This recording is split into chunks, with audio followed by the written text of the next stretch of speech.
যারা এই ৩৬ দিনের আন্দোলনকে সংগঠিত করার জন্য অগ্রভাগে ভূমিকা রেখেছেন, আজকে যারা একটি নতুন দল তৈরি করেছেন, তাদেরকেও অবশ্যই আমরা গভীর শ্রদ্ধা জানাই এবং তাদের প্রতি আমি কৃতজ্ঞতা অবশ্যই জানাই। তাদের একটা নিজস্ব গল্প রয়েছে, নিজস্ব একটা আন্দোলনের স্পৃহা, আন্দোলনের একটা ওই ইচ্ছা থেকে তারা স্বতঃস্ফূর্তভাবে রাজপথে নেমে এসে ১.৫ যুগ ধরে বাংলাদেশের ঘাড়ে চেপে বসে থাকা খুনি স্বৈরাচারী ফ্যাসিবাদী হাসিনার মসনদকে ৩৬ দিনে তছনছ করে তাকে দেশ থেকে বিতাড়িত করে ভারতে পাঠিয়ে দিয়েছে। এটি আপামর জনগণের একটি অর্জন এবং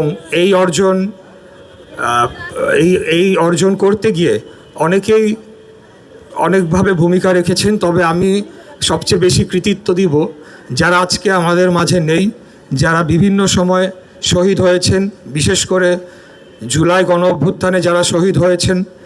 তার পূর্বে আমরা দেখেছি ২০২২ সালে চাইনিজ রাইফেল ব্যবহার করে আমাদের ১৮ জন নেতাকর্মীকে ১ মাসের ব্যবধানে খুন করে ফেলা হয়েছিল। ভোলার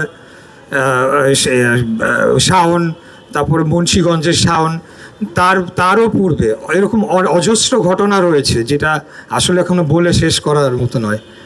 আমরা হেফাজতে ইসলামের যে আন্দোলন, সেখানে দেখেছি কী রকম ভয়াবহ বর্বরতা চালানো হয়েছিল এবং ৫০-এর অধিক ব্যক্তিদের, ছোট কোমলমতি মাদ্রাসার শিক্ষার্থীদেরকে হত্যা করে কেউ কেউ বলে বুড়িগঙ্গার পানিতে ভাসিয়ে দেওয়া হয়েছিল। তার পূর্বে আমরা ইলিয়ার পিলখানায় দেখেছি যে বাংলাদেশের বিরুদ্ধে একটা ষড়যন্ত্র করে আমাদের ৫৭ জন অফিসারদেরকে কিভাবে নির্মমভাবে হত্যা করা হয়েছিল। কারোর অবদানই ছোট করে বা বড় করে দেখার নয়। তবে অবশ্যই যারা এই ৩৬ দিনের আন্দোলনকে সংগঠিত করার জন্য অগ্রভাগে ভূমিকা রেখেছেন, আজকে যারা একটি নতুন দল তৈরি করেছেন, তাদেরকেও অবশ্যই আমরা গভীর শ্রদ্ধা জানাই এবং তাদের প্রতি আমি কৃতজ্ঞতা অবশ্যই জানাই যে তারা সেই মুহূর্তে দেশ ও জাতিকে রক্ষার জন্যে যে সাহসী ভূমিকাটি নেওয়ার প্রয়োজন ছিল, সেই মুহূর্তে তারা নিয়েছিলেন। এখানে দাঁড়িয়ে তারা ঘোষণা দিয়েছিলেন, সেটা ৩ তারিখ বা ৭ তারিখ হবে, ৪ তারিখ ছিল সম্ভবত, যে ১ দফার ঘোষণাটি। দেশে দেশে সবার সাথে দ্য নিউজ।